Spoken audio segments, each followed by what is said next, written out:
துளசி சாரோட படங்கள் எடுத்துக்கிட்டோம் அப்படின்னா, அவரு ரஜினிகாந்த் ஆரம்பிச்சு, கமலஹாசன், அஜித் அப்படின்னு எல்லா முன்னணி நடிகரும் நடிச்சிருக்காரு.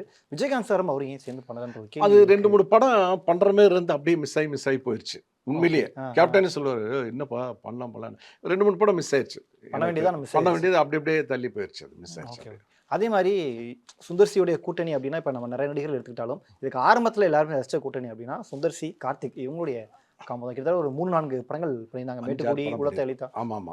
நெறைய படங்கள். ஆமா அந்த உனக்காக. காம்போ வந்து எல்லாருமே திரும்பவும் எதிர்பார்த்துட்டு இருக்கா தான். பட் அப்ப பயங்கர பீக்ல இருந்தது இல்லையா? ஆமா. கார்த்திக் சார் நீங்க நேர்ல பார்த்து பேசியிருப்பீங்களே. எப்படி ஐயோ! அவரு? ரொம்ப க்ளோஸு.